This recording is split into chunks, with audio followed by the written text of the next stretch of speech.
They thought I'd lost my mind the day I bought the iron. I stood beside the wagon as it rattled past Henderson's general store, 50 sheets of corrugated metal clanging against each other like funeral bells, announcing my madness to the entire town of Helena. The sound carried sharp and metallic through the spring air. Mrs. Ashford stopped sweeping her porch, crossed herself twice, and turned away as though the sight of me might be contagious. Young Thomas Miller pointed and laughed until his mother yanked his arm hard enough to make him stumble. Samuel Pritchard, my nearest neighbor and one of the few men who still spoke to me with something resembling kindness, stood frozen mid-stride outside the feedlot, his mouth forming words he didn't dare speak aloud. Let them stare. Let them whisper about the widow Thorne and her grief-broken mind. Let them shake their heads and pity me in their parlors over tea and speculation. They hadn't survived last winter inside my skin. They hadn't woken, gasping in a cabin so cold their breath crystallized before it could reach the ceiling. They hadn't counted the hours until the firewood ran out, knowing that number represented the exact distance between life and frozen death.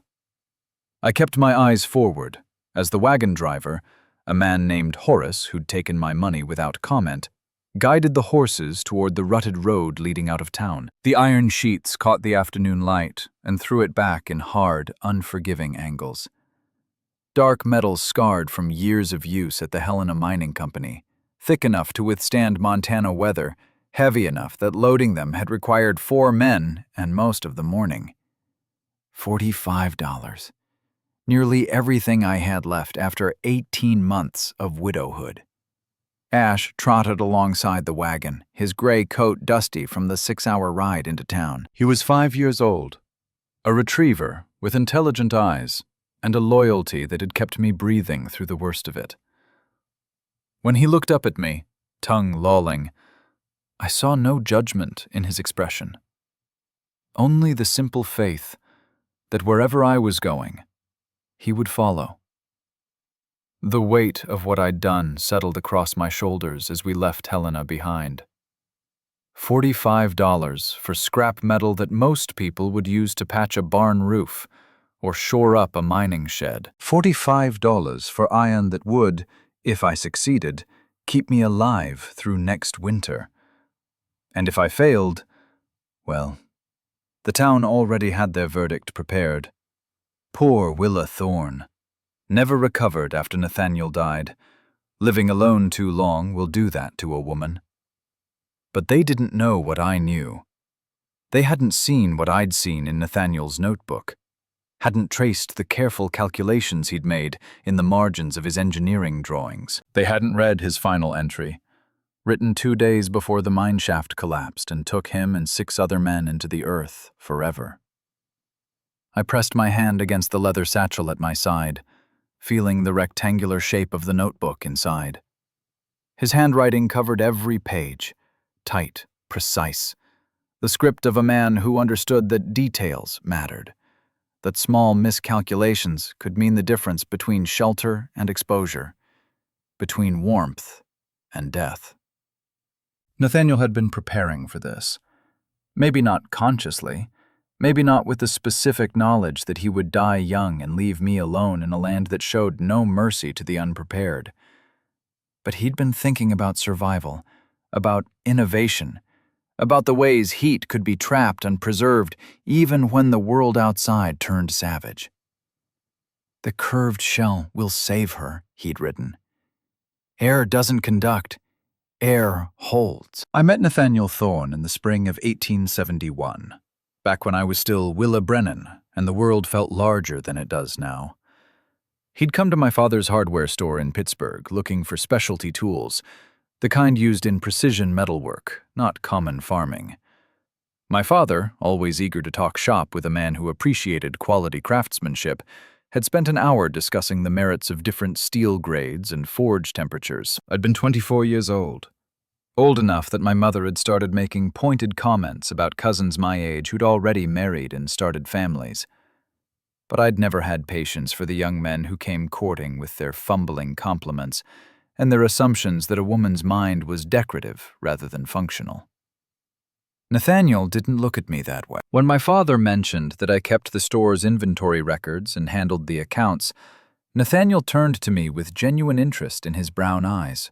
Dark-haired, lean from physical labor, but with the posture of someone who spent as much time thinking as working, he had the kind of face that revealed intelligence before handsomeness. "You understand numbers, then?" Not a question, a statement of fact that he seemed to find more intriguing than my father's endless catalog of wrenches and drill bits. "Numbers don't lie." I met his gaze without the downward glance my mother had trained into me. "Unlike people." The corner of his mouth had quirked upward. "No, they don't. But they can mislead if you're asking them the wrong questions." That conversation became 3 hours. Then it became dinner at the boarding house where he was staying. Then it became a courtship conducted through letters when he returned to Montana Territory to oversee the expansion of the Helena Mining Company's operations. He wrote to me about thermodynamics and load-bearing calculations. I wrote back about inventory management and the mathematics of compound interest. Other couples might have exchanged poetry and pressed flowers. We exchanged ideas. When he proposed 6 months later, the ring came with a letter explaining the metallurgy that had gone into its creation, the specific alloy he'd commissioned, the way silver could be worked to hold its shape under pressure. He'd forged it himself in the company's smithy, staying late after his shifts to ensure every detail met his standards. "I want to build a life with you," he'd written. "Not the kind people expect, but the kind we design together. A partnership of equals. Montana isn't easy, but it's honest. Will you come?" I left Pittsburgh in the spring of 1872 and married him 3 days after I arrived in Helena. My mother wept, convinced I was throwing away any chance at civilized happiness. My father gave me a set of precision calipers and told me to keep measuring, keep calculating, keep thinking. The first years were good. Better than good. They were exactly what Nathaniel had promised. We built our cabin together, choosing a site 40 acres northwest of Helena, where a small creek provided year-round water and a stand of cottonwoods offered summer shade. Nathaniel designed the structure using principles he'd learned from mine engineering: square-hewn logs, careful chinking, a stone fireplace built large enough to heat the main room even in deep cold. He taught me everything he knew, not because I asked, but because he assumed I wanted to learn. And his assumption created space for my curiosity to expand into knowledge. I learned how different metals conducted heat, how to calculate thermal transfer, why dead air, still trapped air, was the best insulator nature had ever invented. "Watch this." He'd hold his hand 6 inches above the forge, in his small workshop beside the cabin, where he repaired tools and experimented with new designs. The heat radiating up was fierce enough to make sweat bead on his forehead. Then he'd move his hand to the side, the same distance from the coals but separated by a sheet of metal. "Feel that?" I'd reach out, tentative, and find the air barely warm. The metal's hot, but it's not conducting the heat sideways. It's radiating it upward. "Now watch this." He'd take another sheet of metal and position it parallel to the first, leaving a gap between them. "Put your hand here, between the layers." The air there was cooler still, protected by the double barrier. "The air can't move," I said, understanding dawning. "It's trapped, so it can't carry the heat through." Exactly. His smile, when I grasped a concept, was warmer than any forge. Air doesn't conduct. It holds. That's what the hood over the forge does, creates dead airspace that keeps the heat from escaping too fast. Same principle could work for keeping cold out. He showed me his notebooks, the ones he kept separate from his work journals at the mine. These were personal explorations.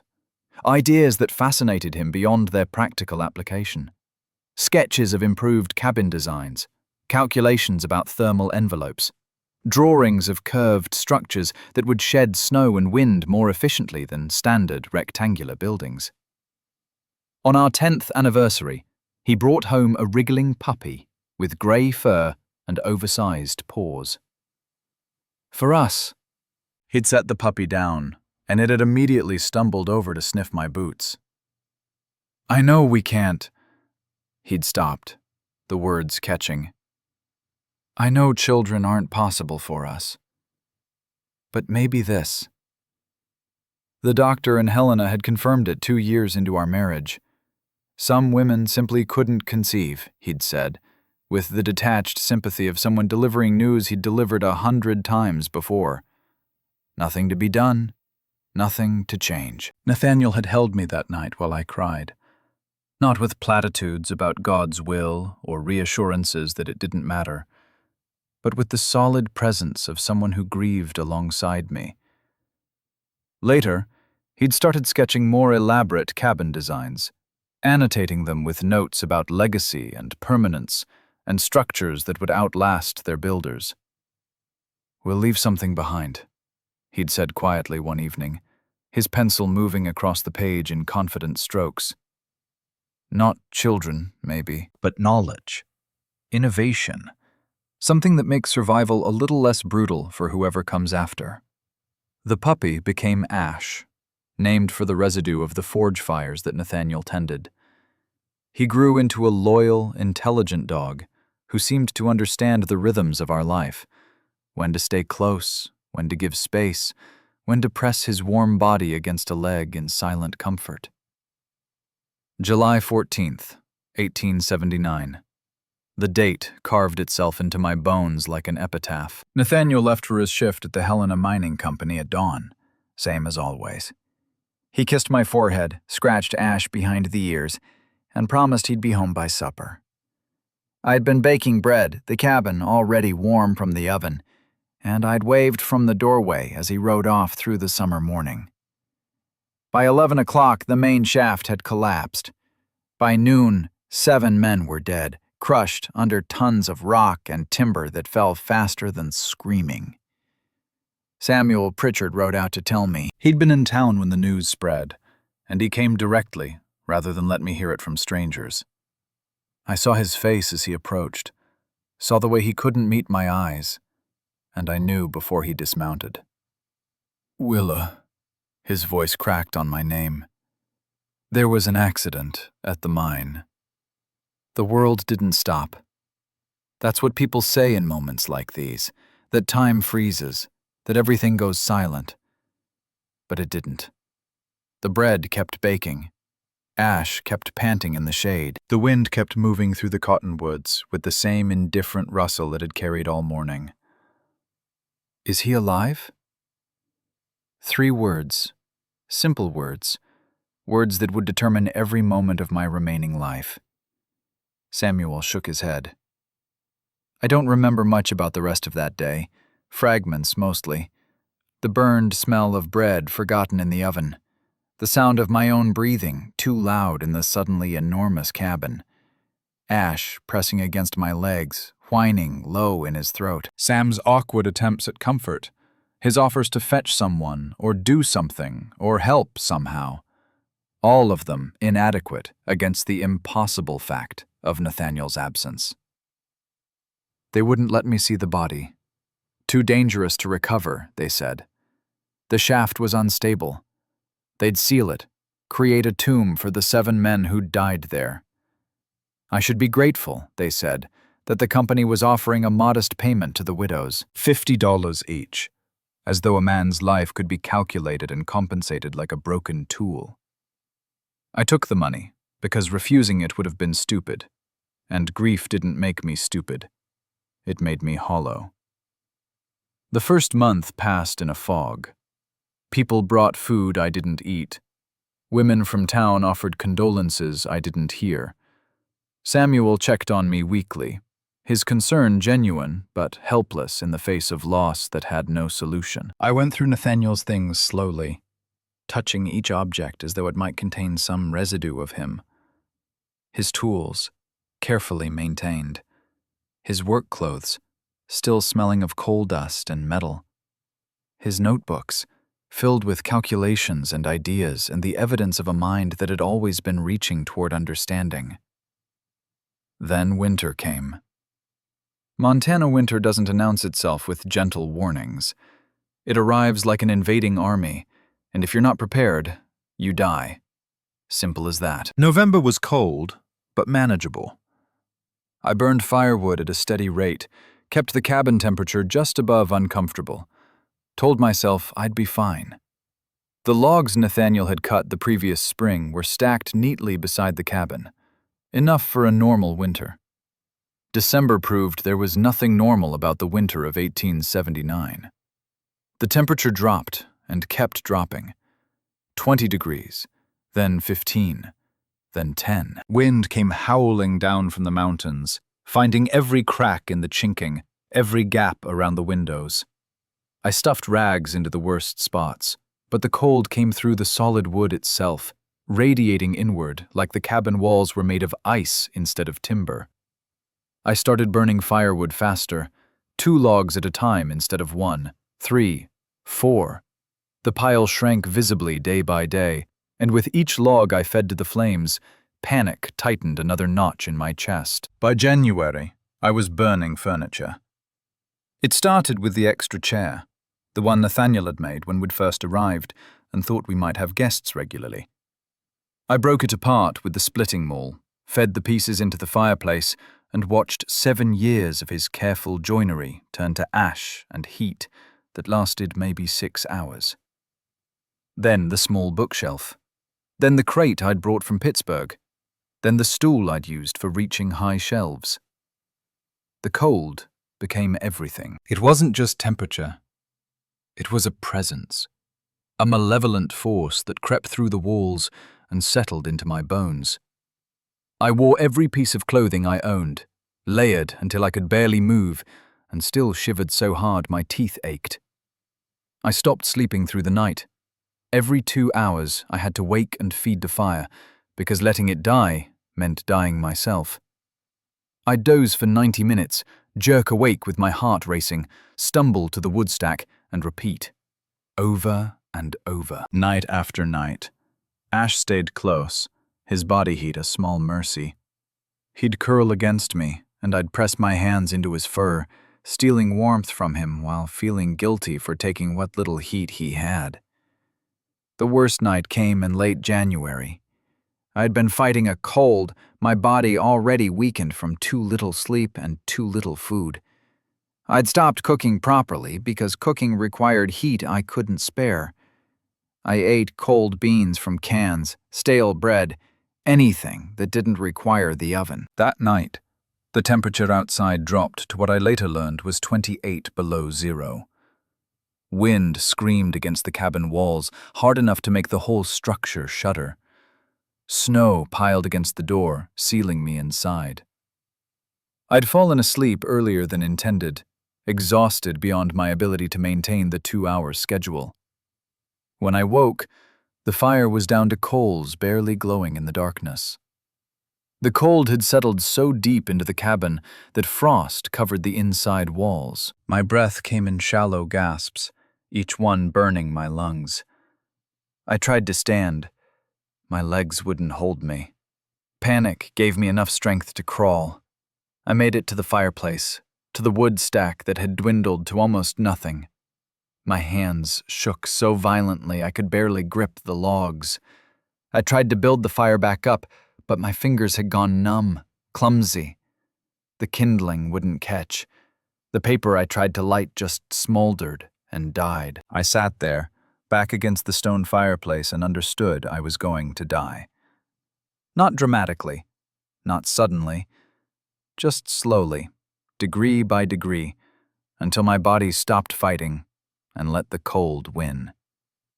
Ash crawled into my lap, heavy and warm and real. He licked my face, whining. I wrapped my arms around him and closed my eyes. I don't know how long I sat there.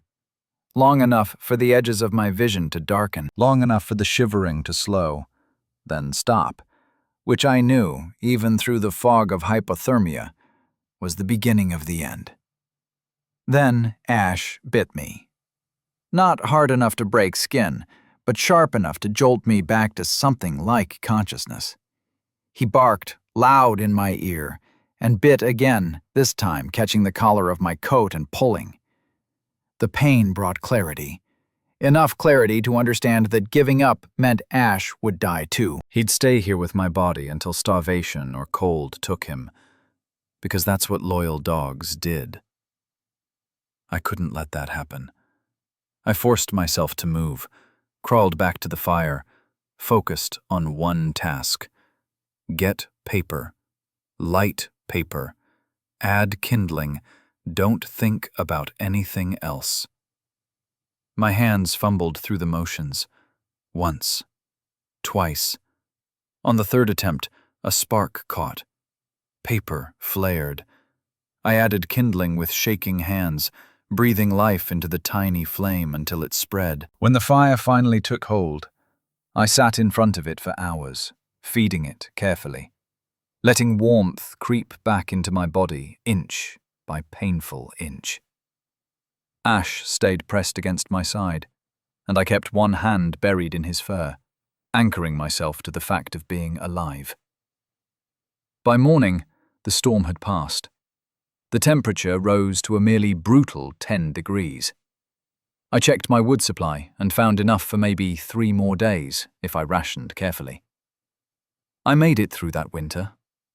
Barely. By March, I'd lost 20 pounds I couldn't afford to lose. My hands bore scars from frostbite. My body moved like I'd aged 20 years.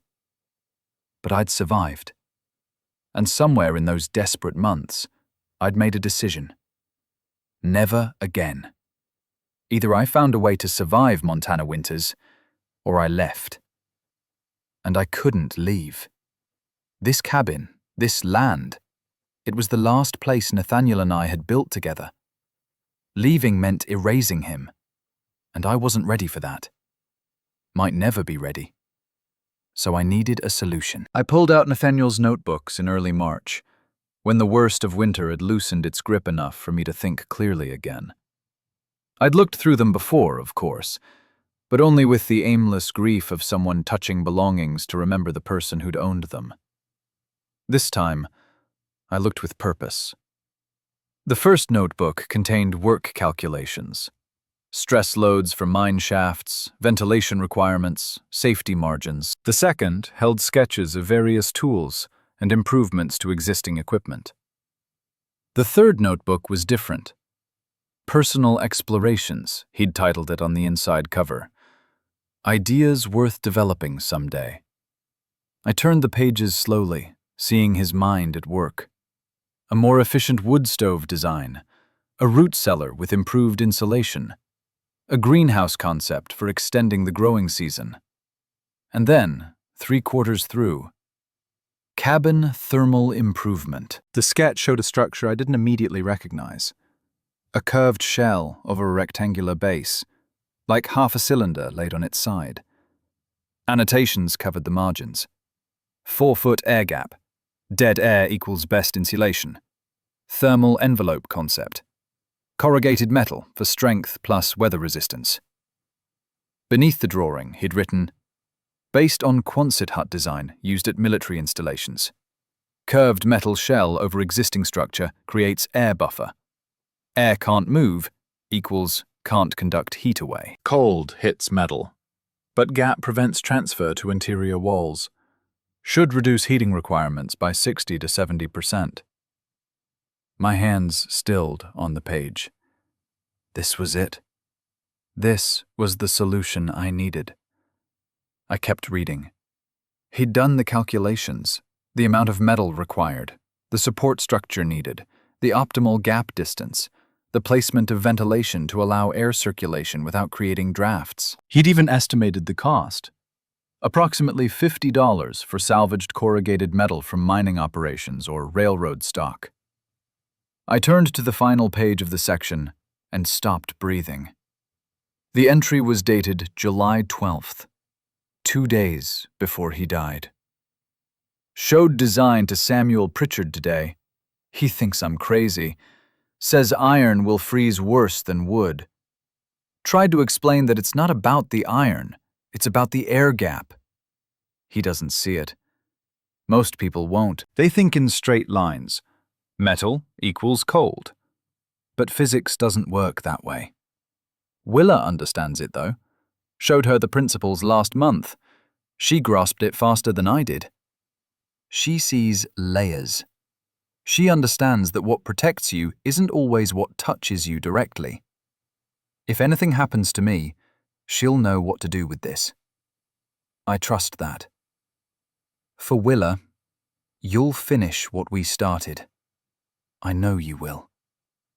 The words blurred. I pressed my hand flat against the page, feeling the slight texture of pencil marks on paper, imagining Nathaniel sitting at our table, writing these words with no idea they'd be the last instructions he'd leave me. He'd known. Not that he'd die, he couldn't have known that. But he'd known that survival here required innovation. That tradition wasn't enough. That Montana winters demanded solutions people hadn't invented yet. And he trusted me to see it through. I closed the notebook carefully and sat in the quiet cabin, Ash's head resting on my knee. Outside, spring was trying to assert itself against the lingering snow. Inside, an idea was taking shape, hardening from possibility into plan. I would build what Nathaniel had designed. I would wrap this cabin in metal and air and prove that dead space could save a living woman. And I would do it before next winter came. The Helena Mining Company declared bankruptcy in late March of 1881. Mismanagement, falling ore prices, and the accident that had killed 7 men the previous year had combined to crush whatever financial stability the operation once had. They were auctioning everything: equipment, tools, salvaged metal from abandoned sites, even the land itself. I rode into Helena on the second day of the auction, Ash loping alongside my horse. The ride took 6 hours, longer than usual because spring mud made the roads treacherous. But I'd left before dawn and arrived while the morning bidding was still focused on intact machinery, pumps and ore carts and steam engines that men with mining aspirations fought over. I waited, walked through the lots, evaluating what remained. Let the serious bidders exhaust themselves on the valuable items, while I studied the scrap piles. There, set off to one side, as though whoever organized the auction had considered it barely worth the space it occupied. Approximately 200 square feet of corrugated metal sheeting. Heavy gauge, scarred from years covering mine-building roofs and temporary structures. Each sheet roughly 8 feet long, 3 feet wide, wavy with the corrugation that gave it structural strength. I stood there calculating. The cabin was 24 feet by 20 feet. Adding 4 feet on each side for the air gap meant the shell needed to be 32 feet by 28 feet at the base. With a curved top reaching maybe 12 feet high, allowing for overlap and waste, 200 square feet would be close. Very close. I'd have to use every inch carefully. When the corrugated metal lot came up for bid, most of the crowd had thinned. A few men remained, looking for cheap roofing material. I kept my face neutral, my posture unremarkable. Just a woman waiting for the auction to end, probably there on behalf of a husband or father. The auctioneer started the bidding at $20. One man bid, then another. The price crept to $35, and I could see them losing interest. Corrugated metal was useful, but it wasn't worth fighting over when smooth sheets would be coming up in the next lot. At $40, they stopped. The auctioneer looked bored. $40. Anyone? Going once? I raised my hand. 45. The auctioneer blinked, located me in the sparse crowd, and hesitated. The 2 men who'd been bidding turned to stare. One of them laughed, not unkindly, but with the absolute confidence of someone who knew I didn't understand what I was buying. "Ma'am, that's roofing metal. Heavy roofing metal. You'll need men to move it." I met his eyes. I can hire men. But what does a... He stopped, reconsidered his phrasing. What do you need with that much corrugated iron? My business. The words came out flat, final.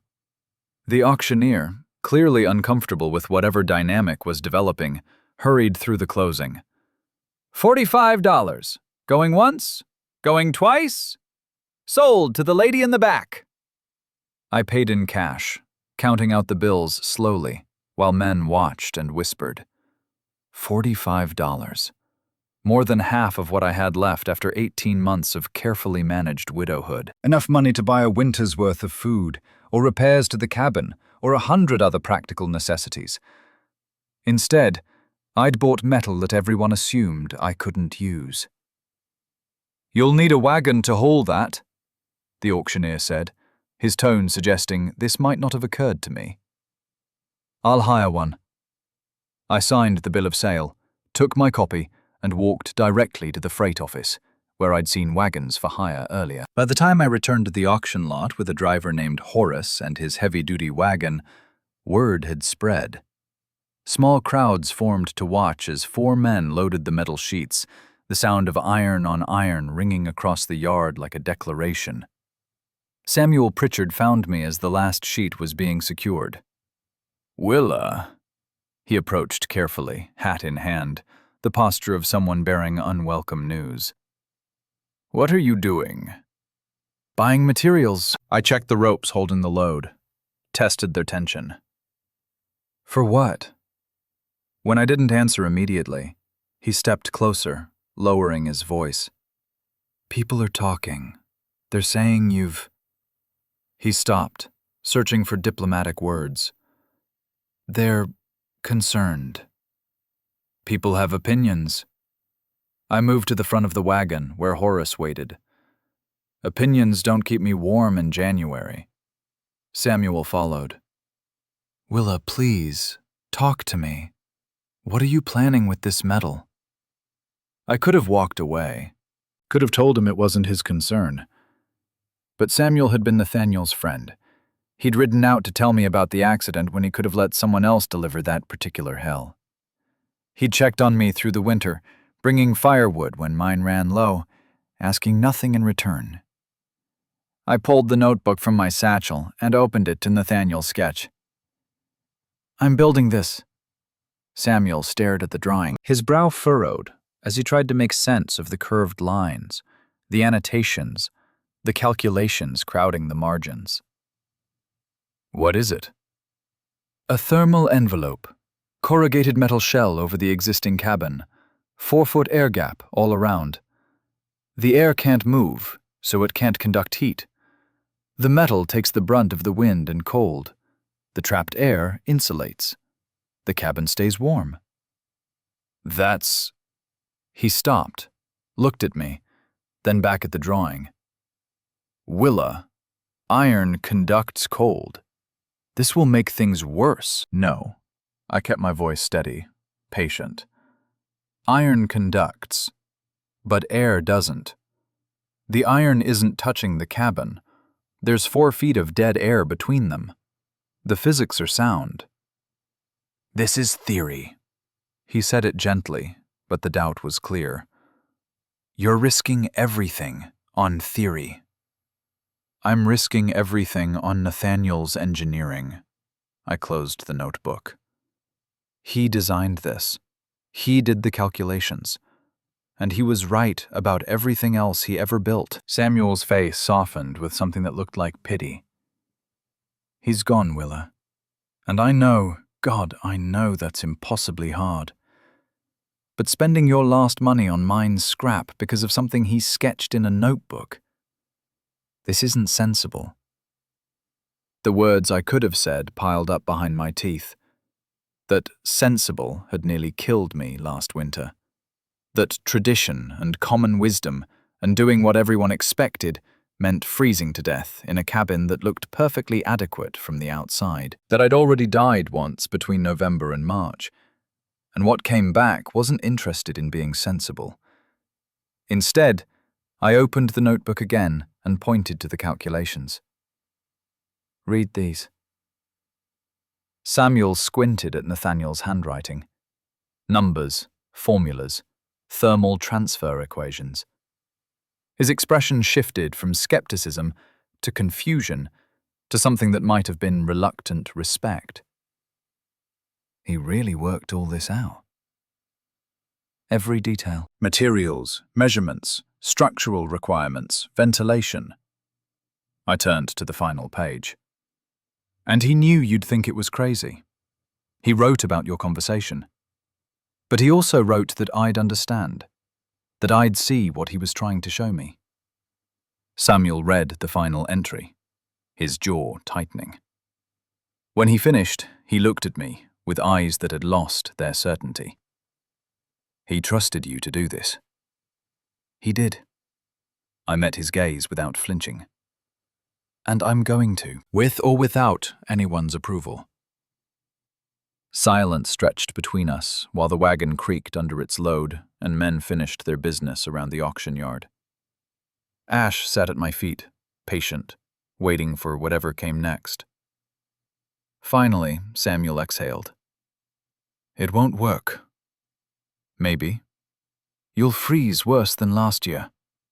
Or I'll survive comfortably while everyone else burns through their winter stores in 2 months. He shook his head, not in refusal, but in the helpless recognition that I wasn't going to be talked out of this. When do you start? As soon as I can dig the post holes. He calculated. That's hundreds of holes, and the ground's still half frozen. Then I'll dig slowly. He stared at me for a long moment, and I saw him wrestling with something. Duty to his friend's memory, concern for my welfare, or maybe just the exhausting impossibility of arguing with someone who'd already made their choice and accepted the consequences. I'll help, he said finally. Not because I think this will work, but because I promised Nathaniel I'd look after you, and I can't watch you kill yourself digging holes in frozen ground. Relief loosened something in my chest, but I kept my voice level. I only need help with the heavy lifting. The design is mine to execute. Understood. He glanced at the wagon, at the metal that would either save my life or prove everyone's worst assumptions correct. When you're ready, send word. I'll come. I climbed onto the wagon beside Horace, and Ash jumped up to settle at my feet. As we pulled away from the auction yard, I looked back once to see Samuel still standing there, hat in hand, watching us go with the expression of someone who'd just witnessed the beginning of a disaster he couldn't prevent. Let him doubt. Let them all doubt. Nathaniel had trusted me to see this through. And doubt, I'd learned, was just another form of cold. Uncomfortable, persistent, but ultimately survivable if you kept moving forward. The ground fought me. April in Montana means winter releases its grip, slowly, reluctantly, leaving the earth hard and uncooperative. I started digging post holes 3 days after returning from Helena, and within an hour, I understood that this was going to take longer than I'd calculated. 32 holes. Each one needed to go 3 feet deep to get below the frost line, to anchor the support structure that would hold the metal shell. Each one had to be precisely measured, 8 feet apart, forming a rectangle that would stand 4 feet out from the cabin walls on all sides. I marked the positions carefully, using stakes and measuring string to ensure accuracy. Nathaniel's drawings had been specific about spacing. Too close together and I'd waste materials. Too far apart and the structure wouldn't have adequate support. Then I started digging. The first 6 inches went reasonably well. Surface soil, loosened by recent thaw, came up in heavy clumps. Then I hit the layer that winter hadn't fully released. The shovel struck ground that might as well have been granite. I tried the pickaxe. It bounced. Ash watched from the porch, head tilted, as I swung the pickaxe again. And again. Chips of frozen earth came loose grudgingly, each one earned through effort that left my shoulders burning. By sunset on the first day, I'd completed 2 holes. 2 holes. 30 remaining. I sat on the cabin steps as darkness gathered, my hands already showing the warning signs of blisters forming. Ash pressed against my leg, offering wordless comfort. Inside, I made dinner, beans and cornbread, simple food that required minimal energy to prepare. My body ached in ways I'd forgotten were possible. Not the cold-sick ache of last winter, but the honest pain of muscles pushed past their normal limits. I ate slowly, studying Nathaniel's drawings by lamplight, checking measurements, verifying calculations, looking for any detail I might have missed that would make this easier. There was no easier. There was only the work. The next morning, I returned to digging. The blisters on my palms had broken overnight, leaving raw patches that screamed when I gripped the shovel handle. I wrapped my hands in cloth torn from an old petticoat, creating makeshift protection that helped minimally. 2 more holes by nightfall. Then 2 more the day after that. At this rate, the holes alone would take 3 weeks. And that was just the foundation work. After that came cutting and placing posts, building the curved ribs for the roof structure, and finally the massive task of installing 50 sheets of heavy metal. Spring was short in Montana. Summer even shorter. I needed to finish before the fall cold started, which gave me maybe 5 months. Less if I wanted time to test the structure before winter's arrival. The mathematics of time and effort pressed down like physical weight. On the 5th day, Samuel arrived.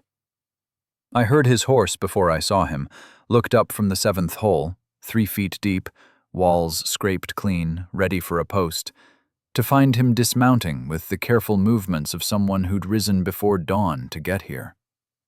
He looked at the 6 completed holes, the 25 stakes marking future ones, and the shovel in my bandaged hands.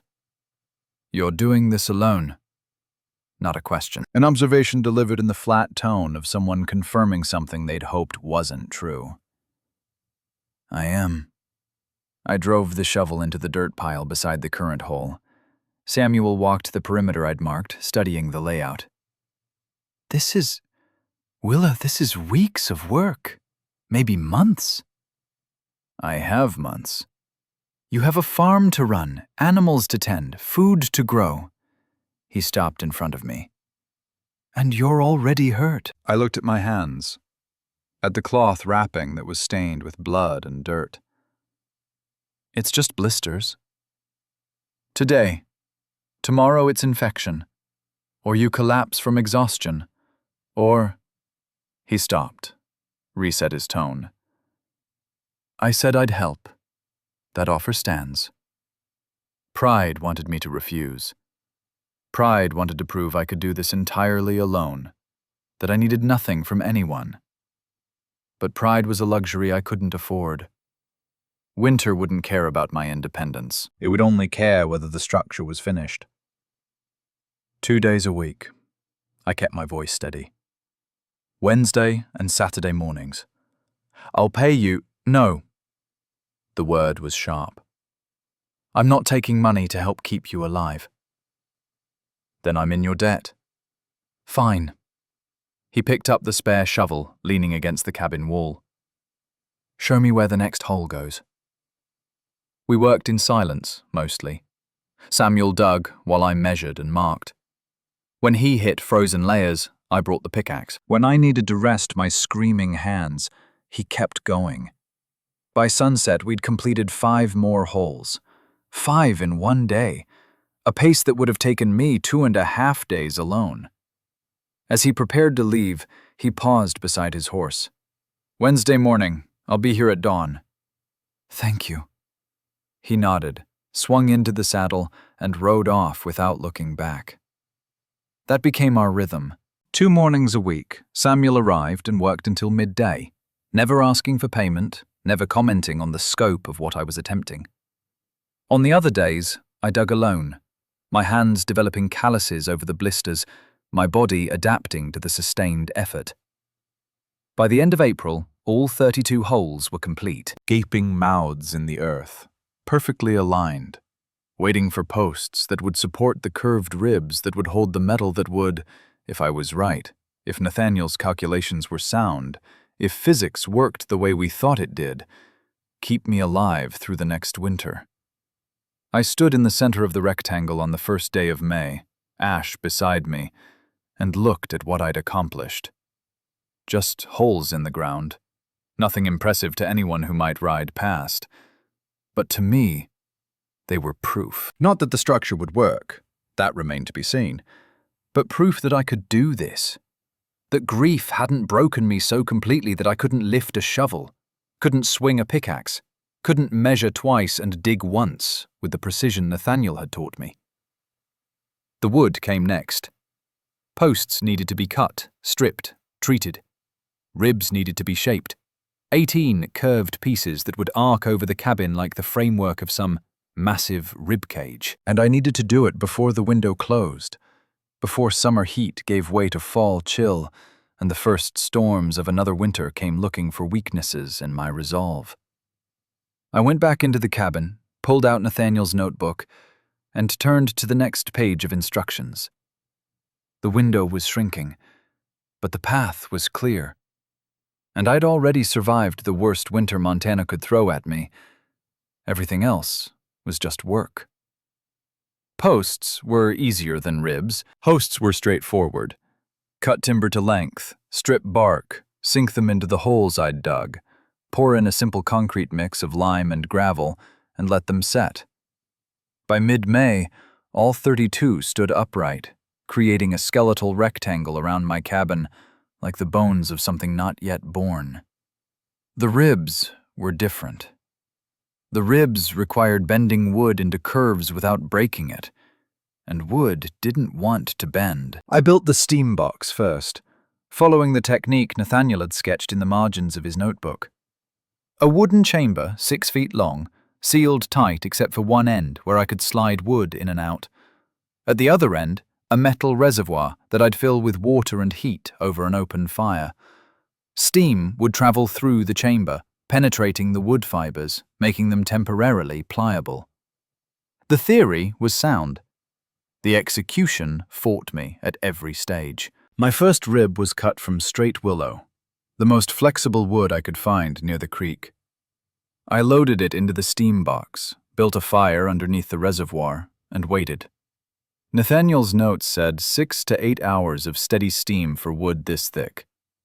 I waited 10, checking periodically to ensure the fire stayed hot, the water stayed boiling, the steam stayed flowing. When I finally pulled the willow out, it was hot enough to burn my wrapped hands through the cloth. I'd built a curved form from scrap lumber, a half-circle frame that matched the arc I needed. I positioned the steamed wood against it, working fast before the heat dissipated, bending it gradually into the curve. The wood held. For maybe 30 seconds, it held the shape perfectly. Then it cracked. Not a clean break, but a splintering failure that ran the length of the piece, rendering it useless. I threw it aside and started again. The second rib cracked during steaming. The third bent beautifully, held its shape while I secured it to the form, then relaxed back towards straight as soon as I removed the bindings the next day. The fourth, fifth, and sixth all failed in different ways, breaking, warping, refusing to maintain the curve I needed. 7 attempts before I got one rib that held. One usable piece from 7 tries. I needed 18 ribs total. The mathematics of that failure rate was crushing. At 7 attempts per success, I'd need to process over 100 pieces of wood. Each piece required a full day. Cutting, steaming, bending, drying. Even with Samuel's help twice a week, we were talking months of work just for this one component. I sat on the cabin steps that evening, staring at my single successful rib propped against the wall, and felt the weight of time pressing down.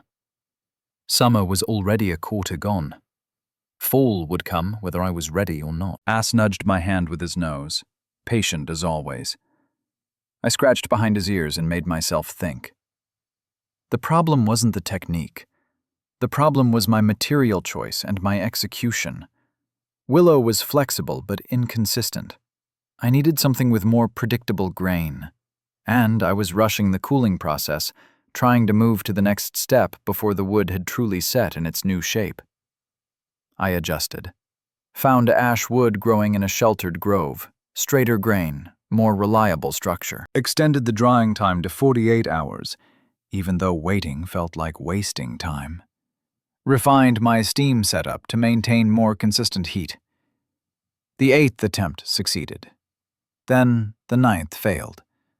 The 10th succeeded. The 11th succeeded. Slowly, painfully, the success rate improved. By early June, I had 6 ribs completed. By mid-June, 12.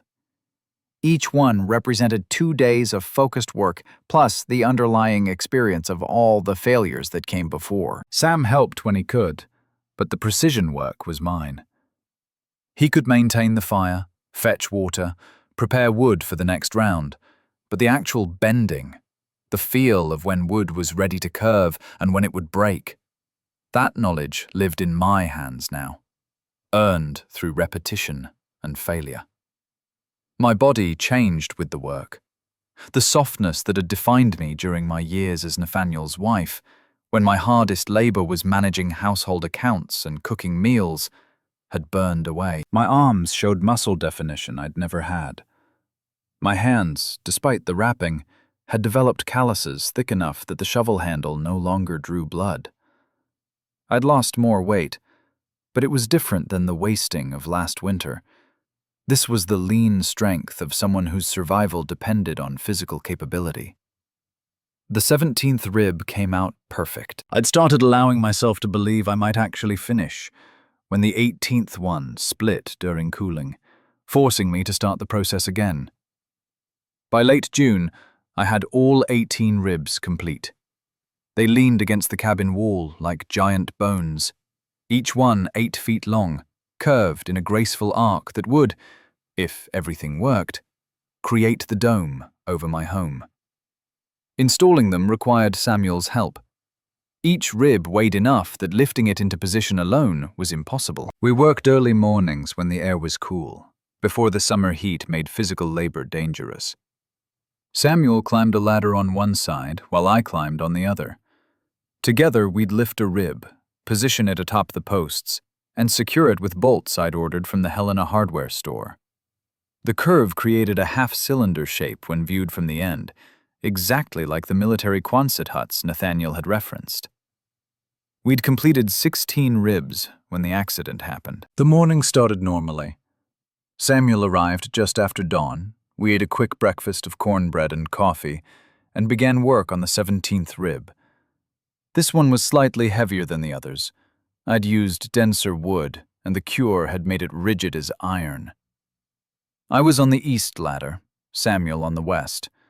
We lifted together, raising the ribs slowly, carefully. My foot found the next rung, then the next. The rib was almost in position, just a few more inches. Wind came from nowhere, one of those Montana gusts that appears without warning and hits like a physical blow. The rib caught the wind like a sail. The force yanked it sideways, pulling Samuel's ladder with it. I tried to compensate, shifting my weight to counterbalance, but the rib was already falling, taking Samuel's ladder down in a crash of wood and metal. Samuel jumped clear, landing hard but safe. I wasn't so lucky. The rib twisted as it fell, and the end I'd been holding swung around in an arc. I saw it coming, tried to drop, tried to move. Too late. The heavy, curved wood caught me across the shoulder and chest, shoving me backward off the ladder. I fell 8 feet. The impact when I hit the ground drove all air from my lungs. Pain exploded through my left side, ribs, shoulder, something deep in my back. I couldn't breathe, couldn't move. Lay there in the dirt, trying to pull air into lungs that had forgotten how. Ash barked frantic. Samuel's boots appeared in my vision as he dropped to his knees beside me. "Don't move. Willa, don't try to move." I wasn't moving. Couldn't move. The world had narrowed to the single, desperate need for oxygen. Finally, a shallow breath. Then another. Pain came with the air. Sharp, stabbing pain that told me I'd cracked or broken ribs. But I was breathing. That meant I was alive. Sal helped me sit up slowly, his hands gentle but firm. "Where does it hurt?" "Everywhere."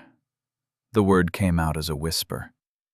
We made it to the cabin eventually, me leaning heavily on Samuel's arm, each step a negotiation with pain. Inside, he helped me onto the bed while Ash pressed against my leg, whining. Samuel examined my shoulder, my ribs, checking for breaks. His hands were careful, professional. He'd set bones before on his own farm, dealt with injuries that came from working land that didn't forgive mistakes. "Ribs are cracked, not broken. Shoulders badly bruised. You'll heal, but you need to rest." "I don't have time to rest." "You don't have a choice." His voice was firm. "Work with cracked ribs and you'll puncture a lung.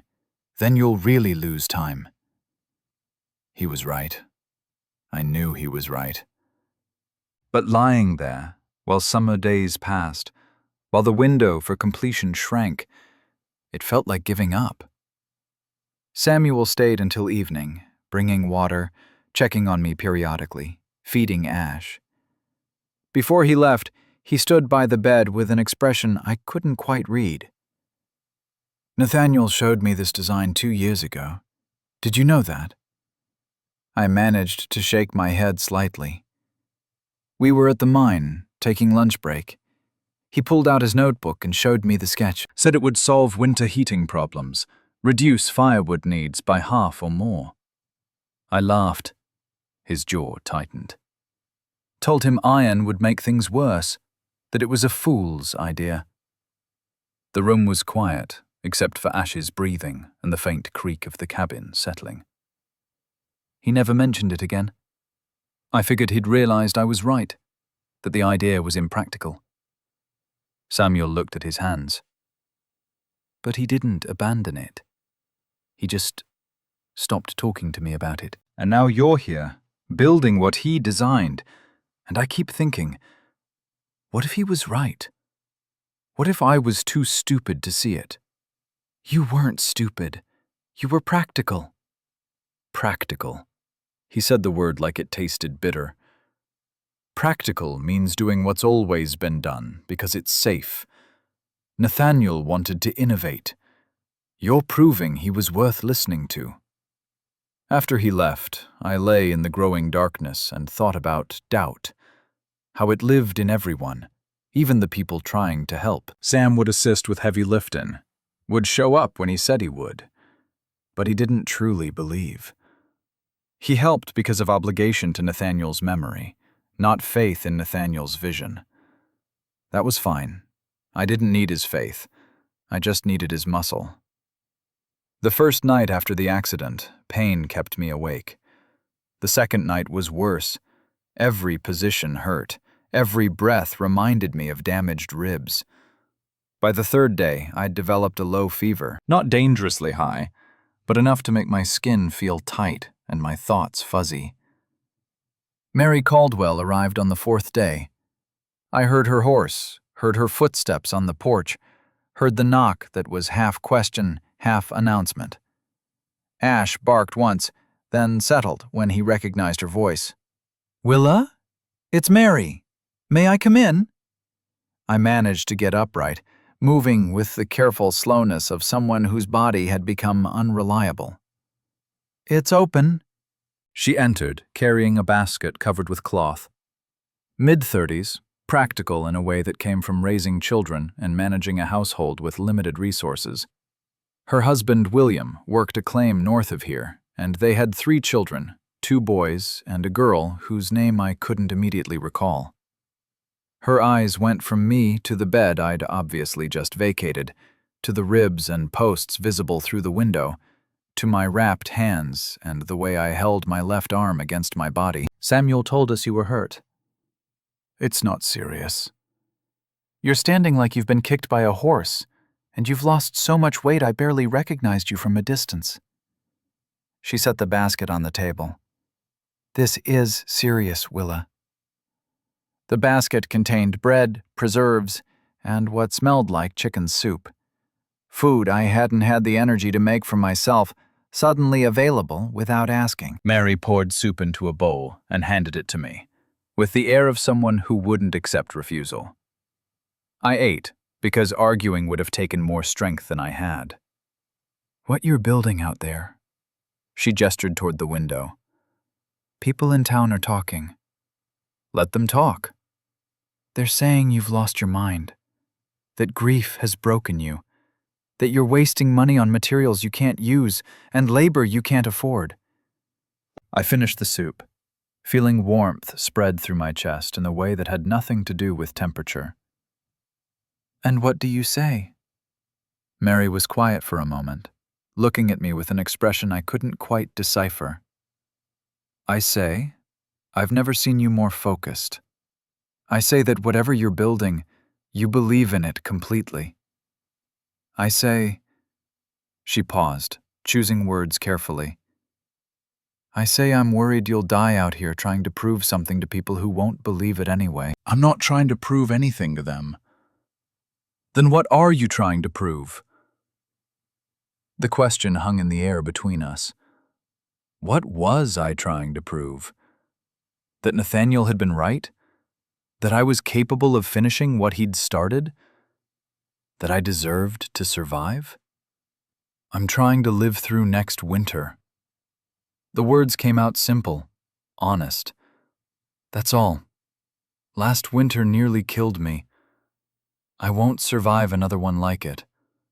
So either I build this, or I leave Montana. And I can't leave. Mary nodded slowly, understanding settling in her features. "Because this is where he is. This is where we were." I set the empty bowl aside. "The cabin we built together. The land we chose. Leaving would erase that, and I'm not ready." She stayed another hour, checking my ribs, rewrapping my hands with clean cloth, giving me practical advice about managing pain and preventing infection. Before she left, she paused at the door. "I still think you're crazy, but I hope you're right." The fever broke on the 6th day. By the 7th, I could move without wanting to scream. By the 10th, I was back outside, testing my range of motion, seeing what I could and couldn't do yet. Samuel returned on the scheduled Wednesday, found me trying to lift a post, and physically took the wood from my hands. "Not yet." "It's been 2 weeks." "It's been 10 days, and cracked ribs take 6 weeks to heal properly." He set the post down. "I'll handle the heavy work. You direct." We fell into a new rhythm. Samuel did the lifting, the climbing, the tasks that required full strength. I measured, planned, double-checked every placement, made sure each rib was positioned exactly where Nathaniel's drawing specified. By mid-July, all 18 ribs were installed. The skeleton was complete.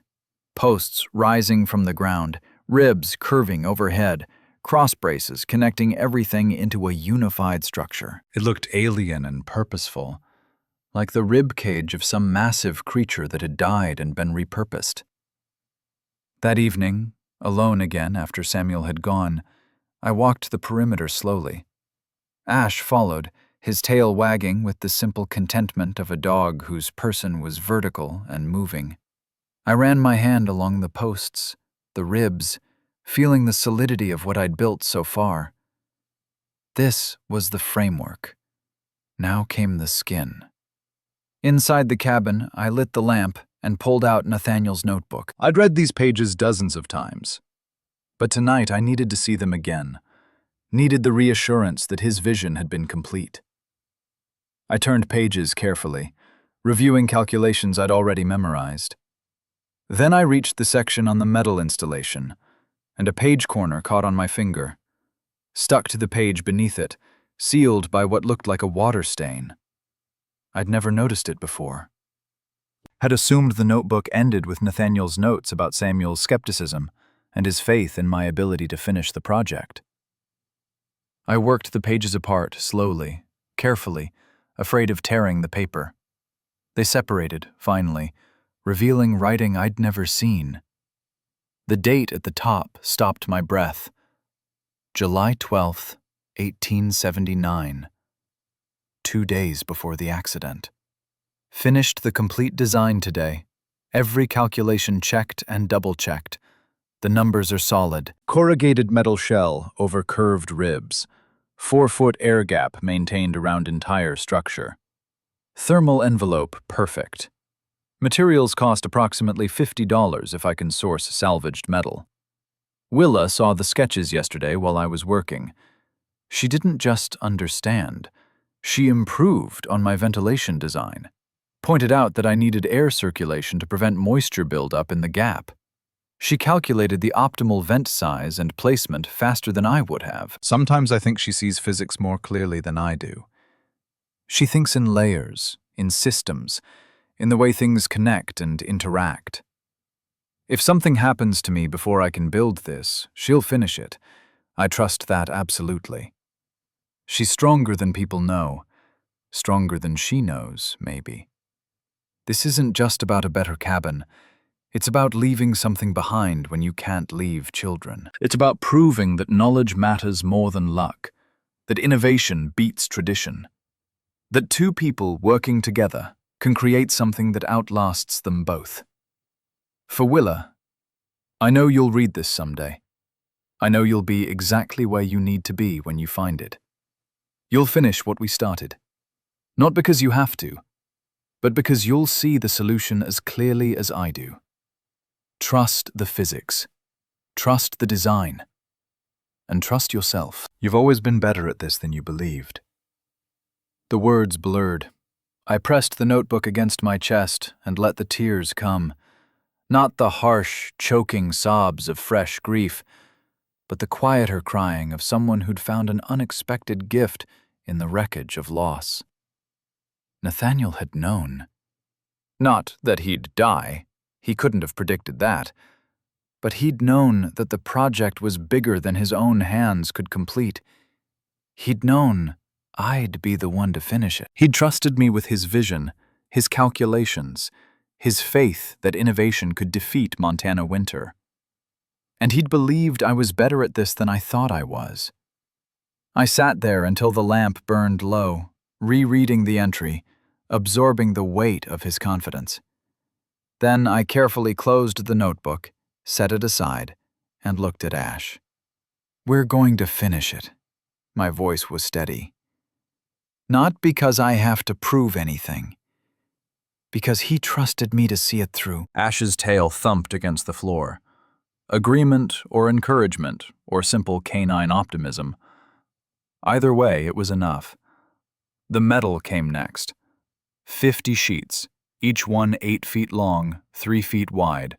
40 pounds of corrugated iron that needed to be lifted, positioned, and bolted into place around the curved ribs. I built a pulley system first. Ropes running over the peak of the structure, counterweights to help lift the sheets without requiring strength I didn't have. The first few attempts at installation were clumsy, dangerous. The metal was awkward, the edges sharp enough to cut through cloth and skin if I wasn't careful.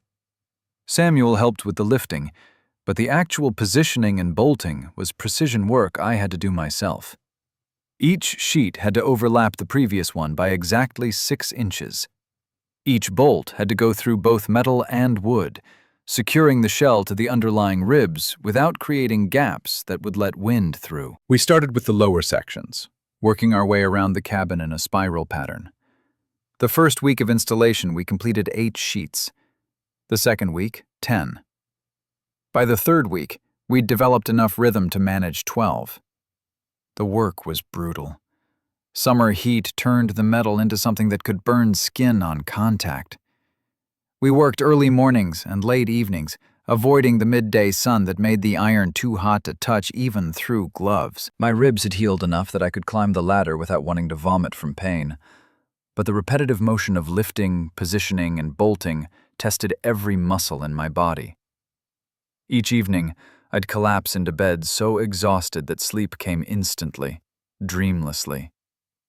Ash stayed close during the day, moving into shade when the heat became too much, always ready with water from his bowl when I needed a break. He'd taken to carrying small tools in his mouth, wrenches, measuring tape, anything light enough for him to grip without damage. It was probably useless, but his desire to help felt like partnership. By mid-August, we'd installed 40 sheets. The structure was beginning to look real, a curved metal dome over my cabin, industrial and strange and undeniably functional.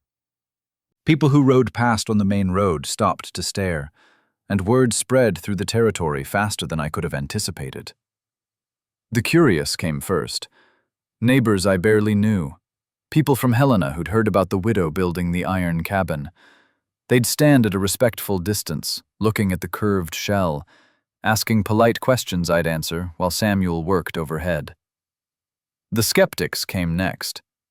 Men who wanted to explain to me why this wouldn't work, why I was wasting my time, why iron would make winter worse instead of better. I listened politely and said nothing. Arguing wouldn't convince them. Only winter would prove who was right. Then the newspaper came. A reporter from the Helena Weekly Herald rode out on a Wednesday afternoon, notebook in hand, asking if he could write about the unusual construction project taking place on the Thorne property. I almost refused, but something made me agree. Maybe exhaustion. Maybe the small hope that explaining the science might help people understand. Maybe just the recognition that the story would spread whether I cooperated or not. The reporter, a young man named Collins who couldn't have been more than 25, walked around the structure taking notes, asking questions about materials and costs and motivation. "What made you think of this design?" "My husband was an engineer. He designed it before he died." "And you're building it yourself?" "With help from my neighbor, Samuel Pritchard." "What do you expect to accomplish?" I looked at him, this young man who'd probably never felt the kind of cold that made breathing painful, and tried to find words that would translate my experience into something he could understand. "Last winter, I nearly froze to death in a cabin everyone considered adequate. This winter, I want to be warm enough to sleep through the night without tending the fire every 2 hours. That's what I expect to accomplish." The article ran the following week. Samuel brought me a copy, his expression unreadable. The headline read, "Widow's Iron Folly, Genius or Madness?" I skimmed the text. Collins had been relatively fair, explaining the basic concept of thermal envelope and air gap insulation, but the tone was skeptical throughout, and he'd included quotes from unnamed sources calling the project a waste of resources and the grief-driven delusion of a woman who should have returned east to family. At the bottom, he'd written, "Only winter will tell whether Willa Thorne's unusual shelter saves her or becomes her tomb." I cut out the article and pasted it into an empty page of Nathaniel's notebook. Beside it, I wrote in careful script, "We'll see who's laughing in January." The final sheet went up on August 28th. Samuel and I bolted it into place as the sun set, the last piece completing the dome that now covered my cabin entirely. We climbed down the ladders and stood back, looking at what we'd built. The structure didn't look like a cabin anymore. It looked like something industrial, military, purposeful. The curved metal shell rose from the ground in a perfect half-cylinder, dark iron catching the last light of day. The wooden walls we'd built to close the front and back openings were still unpainted, raw but functional. Cutouts for the door, windows, and chimney had been precisely measured. Vents near the ground and near the peak would allow air circulation without creating drafts. "It's done!" Samuel's voice carried something like wonder. "The shell is done!" I walked closer, running my hand along the seam where two sheets joined. Still need to check every bolt, seal any gaps, verify the vents are functioning properly. But it's done. It was. The skeleton had become flesh. The vision had become reality. The iron shell stood complete, waiting for Winter to test whether Nathaniel's calculations had been correct. That night, I couldn't sleep. Not from exhaustion, that would have been normal, but from the nervous energy of someone standing at the edge of everything, knowing that success or failure would reveal itself in a few short months.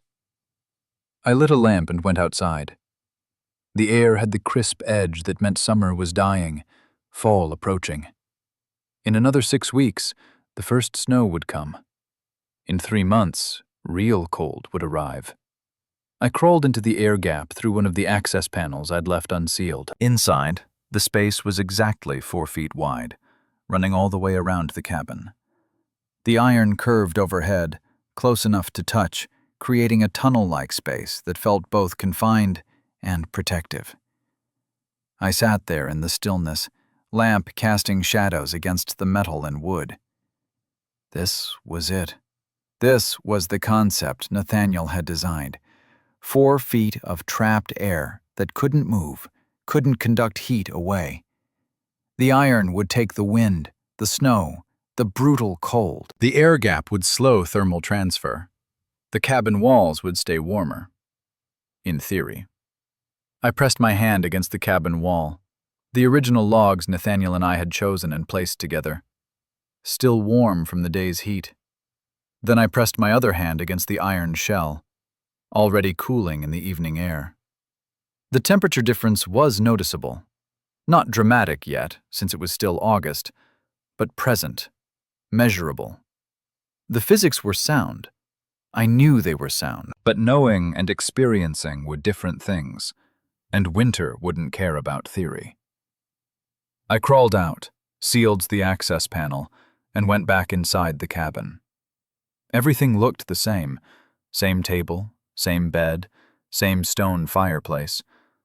But outside, invisible to anyone inside, 4 feet of air waited to do the one thing air did better than any other substance. Nothing. Air didn't conduct. Air didn't carry heat away if it couldn't move. Air just existed, still and patient, the best insulator nature had ever created. I touched the interior wall one more time, then blew out the lamp and went to bed. September brought the first tests. The night of September 2nd, temperature dropped to 48 degrees outside. I built a small fire, barely more than kindling and a few pieces of split wood, the kind of fire that would have been useless in my old cabin during winter. I checked the thermometer every hour. Outside, 48 degrees Fahrenheit. Inside, 67 degrees Fahrenheit. I crawled into the air gap with a lantern and the second thermometer I'd purchased in Helena. The air inside the gap read 58 degrees Fahrenheit. The differential was working.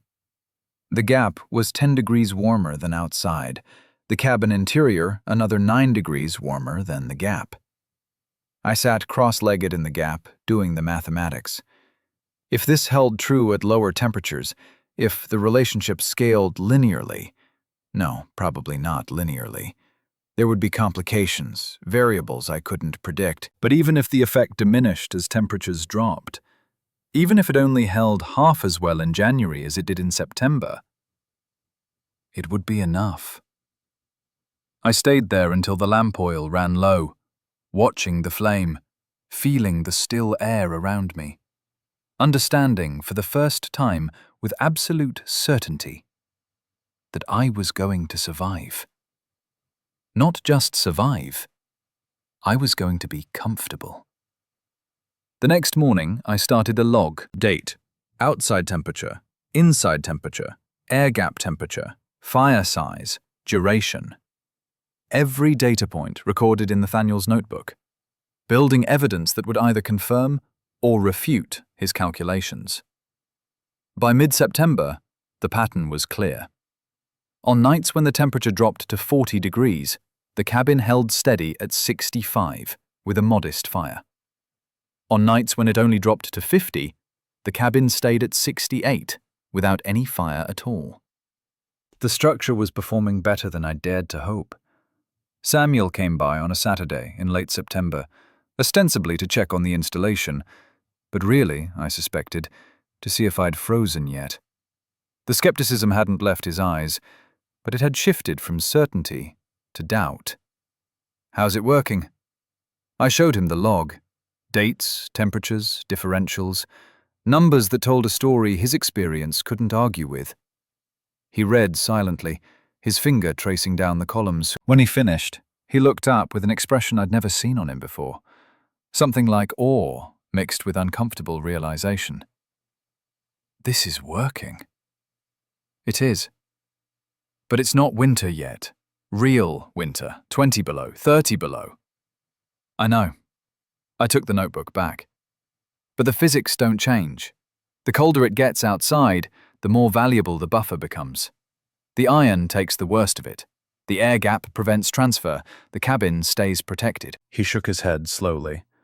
Not in disagreement, but in the dazed way of someone whose worldview was being forcibly revised. Nathaniel was right. He usually was. Samuel left without his usual offers to help, to check on me, to make sure I had what I needed. He just left, moving like a man who'd discovered something about himself he hadn't wanted to know. October arrived with the first serious cold snap. Temperature dropped to 28 degrees overnight. I built a moderate fire and went to bed. I woke once during the night, not from cold, but from old habit. Got up to check the thermometer. Outside, 28 degrees Fahrenheit. Inside, 63 degrees Fahrenheit. I added one log to the fire and went back to bed, warm enough that I'd taken off my extra blanket. November continued the pattern. The colder it got outside, the more dramatic the difference became. By mid-November, with temperatures dropping to 20 degrees at night, the cabin was holding at 62 degrees, with fires that would have been inadequate in my old setup. I was using perhaps 40% of the firewood I'd burned last year, maybe less. People noticed. Samuel's family came by in early November. His children, Ben and Grace, curious and cautious in the way of teenagers trying to understand something adults couldn't explain. Grace touched the iron shell, pulled her hand back. "It's cold." "It is." I gestured to the cabin. "But inside isn't." Ben walked around the structure, studying the vents, the construction, the way everything fit together. "Did your husband really design this?" "Every detail." "And people called him crazy?" "They did." Ben looked at me with the frank assessment of a 14-year-old who hadn't learned to hide what he was thinking. "They were wrong." After they left, I thought about that simple statement. They were wrong. Not maybe they were wrong, or it seems like they were wrong. Just wrong. Delivered with the certainty of someone who could see evidence and accept it. Children sometimes saw more clearly than adults. Adults had too much invested in being right, in maintaining the worldview they'd built over decades. Children could still change their minds without feeling like they'd lost something essential. Late November brought the first snow. Light at first, then heavier, accumulating in drifts against the iron shell that slid off the curved surface rather than piling up. I watched from inside, warm in my normal dress with a shawl, fire burning at half the intensity I'd needed last year. The snow looked beautiful instead of threatening. Winter looked like weather instead of an enemy. And I felt, for the first time since Nathaniel died, something close to peace. December brought routine. Fire in the morning, minimal tending during the day, another log or two before bed. Temperatures outside dropped steadily. 10 degrees, 5 degrees, 0. The cabin responded predictably, holding between 58 and 65 degrees depending on fire size. I split firewood when needed, but the pile I'd prepared for winter remained largely intact. At this rate, I'd use half of what I'd stockpiled. The success should have been pure relief. It was relief. But underneath, a small voice whispered, "This is too easy. Winter hasn't really tested you yet." The first week of January proved that voice right. I woke on January 5th feeling wrong. Not cold, the cabin was comfortable as always, but wrong in my body. Heavy limbs, foggy thoughts, a tightness in my chest that had nothing to do with temperature. By midday I had a fever. Not dangerously high, not the kind that required a doctor, just enough to make me weak. To make thinking feel like walking through deep snow, to make simple tasks exhausting. Ash stayed close, his presence comforting even as worry gnawed at me. If this got worse, if I couldn't maintain the fire, if I became too sick to function. The structure would keep me warm longer than the old cabin would have, but it wasn't magical. It couldn't burn wood for me, and if the fire died completely, if I let the temperature inside drop too far, I'd still freeze. I forced myself to eat, forced myself to drink water, kept the fire burning at a level that would maintain temperature without requiring constant attention. The fever lasted 4 days.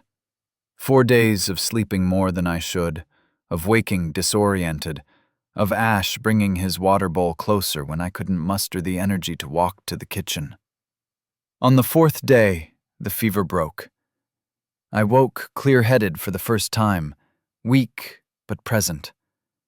The fire had burned down to coals. The cabin temperature had dropped to 54 degrees.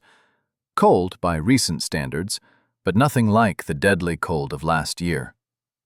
I rebuilt the fire, added enough wood to bring the temperature back up, and sat watching the flames while Ash pressed against my leg. Close. That had been close. Not to death, maybe, but close enough to remind me that survival wasn't guaranteed. That one variable I couldn't control, illness, injury, simple bad luck, could still tip everything toward catastrophe. I looked at the calendar on the wall. January 6th. The heart of winter still ahead, the worst cold still coming. And somewhere in the territory, a storm was building that would test everything I'd built, everything Nathaniel had designed, every calculation we'd trusted our lives to. I didn't know that yet, wouldn't know for another week, but I could feel it. That weight in the air that meant Montana winter was about to stop being polite and start being real. The sky turned the color of old iron on January 13th. Ash paced the cabin, ears swiveling toward sounds only he could hear. I checked my supplies one final time, firewood stacked, food stored, water ready, and waited. Snow started after midnight, not falling, but driven sideways by wind that made the iron shell sing. A low, vibrating hum filled the air gap and transmitted through to the walls. The structure shuddered under each gust, but the foundation held. By dawn, the world had vanished into white. I cooked breakfast while the storm screamed uselessly against metal that didn't care. Outside, 8 degrees. Inside, 63 degrees with a moderate fire. 3 miles away, Samuel Pritchard was burning through his winter wood supply faster than seemed possible. His cabin, built the traditional way everyone trusted, was losing the fight against cold that seeped through walls like they were made of paper. I didn't know that yet. Wouldn't know until he arrived with his daughter dying in his arms. The pounding came near dawn, on January 15th. Desperate, irregular, the sound of someone using their last strength. I opened the door to Samuel, barely standing, Grace limp in his arms, her skin the color of paper. Ben swayed behind them, hands curled into claws he couldn't straighten. Heat met them like solid ground after drowning, and Samuel's knees buckled. "How?" his voice cracked. "How is it warm?" "Get inside." I pulled the door wider. "Now!" Grace was so cold. Holding her felt like holding something already dead, her skin radiating chill that penetrated my hands. Her breathing came in tiny sips, her lips blue-gray. Hypothermia, advanced stage. I carried her to the bed, stripped wet layers, wrapped her in dry blankets, near, not touching, the fireplace. Heated water to body temperature, began giving her tiny sips. Not too fast. Warming too quickly could stop her heart. "Samuel," my voice cut through his shock. "Hold Grace. Body heat. Carefully. Don't rub her skin." He moved like a man underwater, positioning himself behind her, wrapping his arms around her without squeezing. I turned to Ben, guided his frost-damaged hands into warm water. "It hurts." Tears leaked from his eyes. "Good. Pain means the tissue is alive."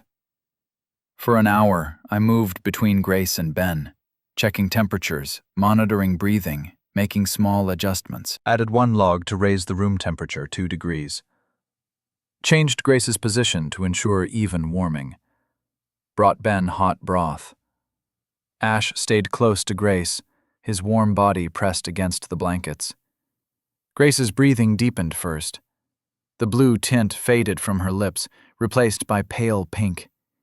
Her eyelids fluttered, and a small sound escaped her throat.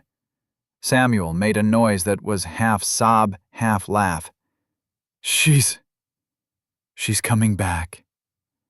I checked her pulse, weak but steady, stronger than before. "But she's not safe yet. We need to keep the warming gradual." Samuel looked around the cabin, as though seeing it for the first time, trying to understand how this space could be comfortable when his own cabin was freezing hell. The shell. Understanding dawned slowly. "This is working." "It is." I handed him broth. "Drink, you're hypothermic too." He drank mechanically, his gaze roaming the cabin. My cabin was 38 degrees inside. We had a fire so big it was dangerous, and we were still freezing. But here, he touched the wall. This is warm. The iron takes the wind. The air gap stops heat transfer. The cabin holds what the fire gives it. Samuel's face crumpled. He showed me. 2 years ago. I called it fool's thinking. And now my daughter almost died because I was too stupid to listen. You're here now. She's alive. That's what matters.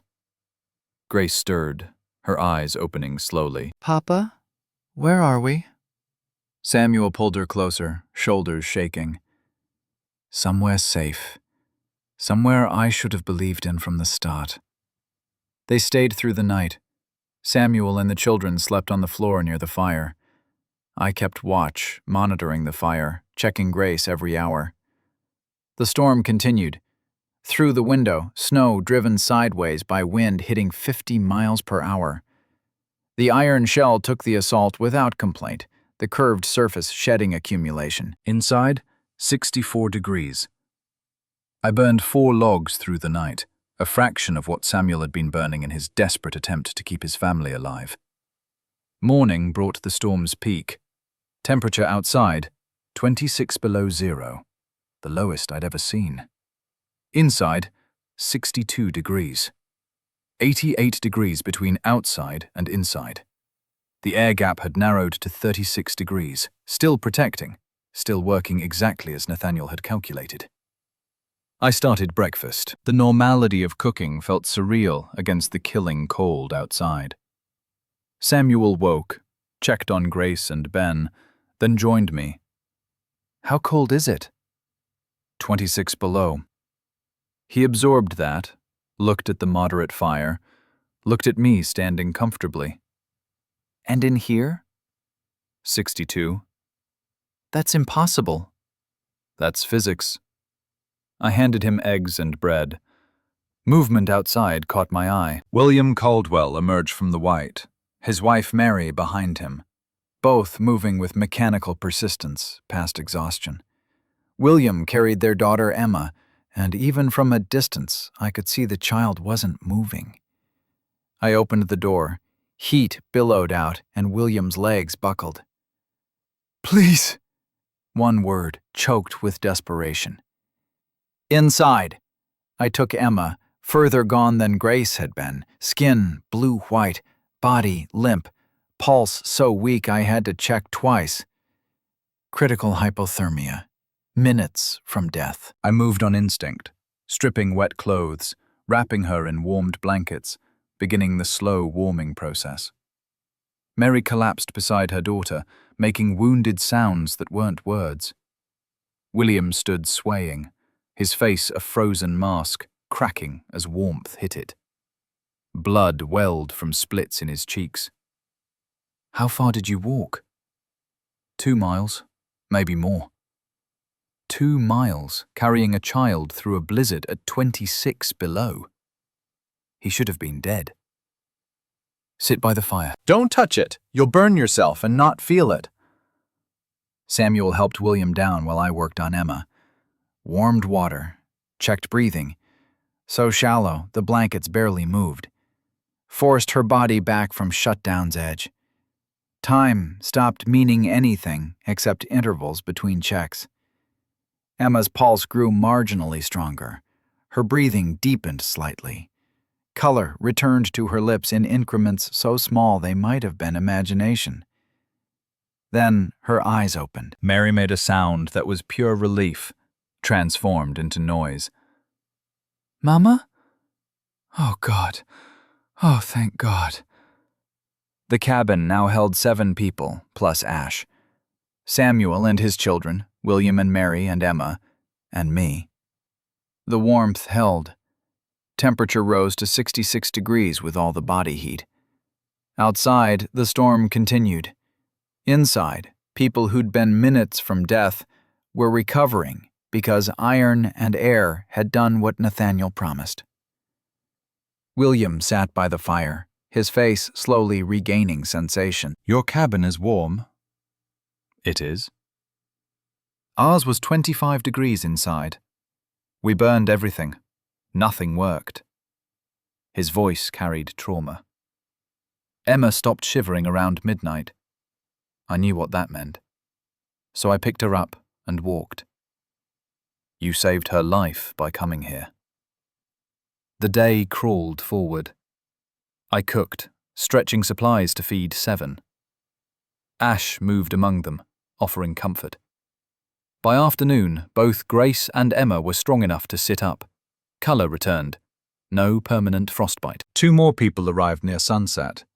A young couple who'd been traveling saw my cabin through the snow. 9 people sleeping in my cabin that night, crowded but warm. I sat by the window keeping watch, thinking about Nathaniel's words. This isn't just about a better cabin. It's about leaving something behind. 9 people were alive because of his vision. The storm broke on January 20th. I opened the door to silence, to sunlight on snow that had transformed the landscape. Trees broken, fences buried, the world reshaped. But my structure stood untouched. The iron shell showed no damage. The posts and ribs held exactly as positioned. Winter had thrown everything at this building, and the building hadn't cared. Samuel's family left first. Grace hugged me before going, fierce grip speaking gratitude too large for words. "You saved my life." Nathaniel figured out how to trap warmth. I just built it. "But you built it. When everyone said you were crazy." Grace looked up with serious eyes. "You weren't scared?" I thought about that. About the terror of last winter, the mockery, the doubt, the moment the iron sheet fell and I thought I'd broken myself beyond repair. I was terrified. but I was more afraid of freezing. After they left, William and Mary prepared to go. Mary paused at the door. "People need to know about this." "They'll know soon enough." Word spread faster than I'd anticipated. By month's end, people were riding out to see the iron cabin.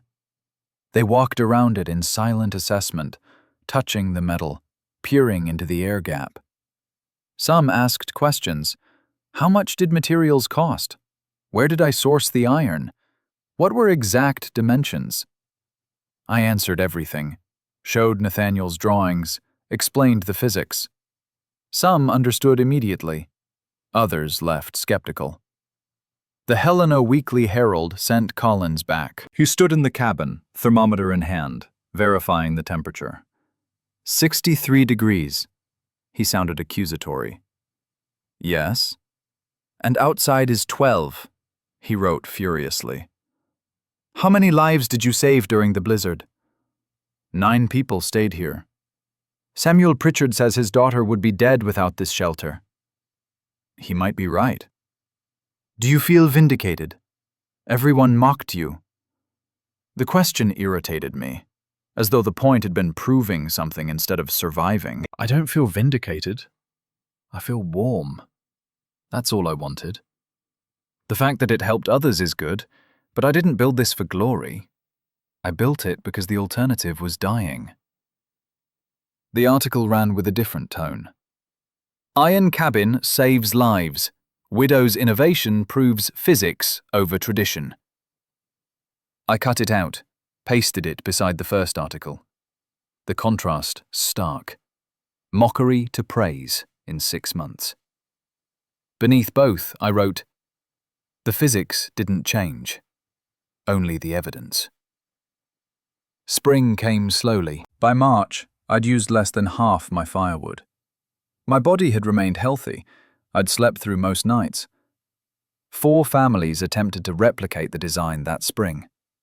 I helped where I could, explaining the critical 4-foot air gap, showing how to calculate ribs. 3 succeeded. 1 failed, used thinner metal, trying to save money. His air gap collapsed. The structure still worked better than standard cabins, but not enough to justify the effort. I documented everything. Successes and failures. What worked and what didn't. Nathaniel's notebook became part engineering manual, part instruction guide. People started calling me for consultation. The territorial government sent a surveyor. I charged for my time. Modest income, enough that I didn't worry about money. Samuel came by in April, found me repairing chinking. I want to apologize for doubting Nathaniel, for being too closed-minded to see innovation. You helped me build this. That's worth more than apologies. I helped out of obligation, not belief. The reason doesn't change the result. Years passed. The cabin became a landmark. Ash died in 1891, 15 years old. I buried him near the creek, under a cottonwood Nathaniel and I had planted. A year later, one of Ash's descendants came to me as a puppy. Grey fur, intelligent eyes. I named him Ash II. I never remarried. Samuel proposed once more in 1883. I gave him the same answer. I can't love you the way you deserve. We could build something different. Partnership. I already have a partnership. With Nathaniel's vision. That's enough. In 1897, the territorial government commissioned me to design improved winter shelters for mining camps. Smaller Quonset versions, adapted for rapid construction. 30 miners survived a blizzard in one that winter. By 1905, I was 58. The work that had been exhausting in my 30s required real effort now. Hands bore permanent scars. Back complained about years of lifting, but I was healthy, strong, independent, and I lived in a cabin that still kept me warm with minimal firewood and maximum comfort. One evening in late summer, I sat on the porch, Ash II beside me, watching sunset behind mountains that had witnessed everything. The iron shell glowed in dying light. Nathaniel's journal entry echoed. It's about leaving something behind when you can't leave children. He'd left knowledge, innovation, A design that had saved lives, proven physics could overcome tradition. And I'd finished what he started. Not to prove anything, but because he'd trusted me to see the solution. That was the legacy. Not the structure, but the partnership that created it. Two people working together across death's boundary, building something that mattered because it kept people alive. The sun dropped below the mountains. Inside, the lamp was lit, waiting. The iron shell stood silent and strong. I'd built this, Nathaniel and I together, across time and death and doubt. Home isn't a place you find. It's what you refuse to surrender to winter. What you build with bleeding hands and stubborn hope. What you leave behind as proof that innovation matters more than tradition. That thinking differently means the difference between freezing and surviving. I'd built my home. I'd survived my winters. I'd turned Nathaniel's vision into reality. And when I died, I'd leave more than memories. I'd leave knowledge, proof that one woman and one design could change how people thought about survival. Because home isn't where comfort comes easily. It's what you build, one careful calculation at a time, until the walls hold not just warmth, but the certainty that you refused to let the cold win.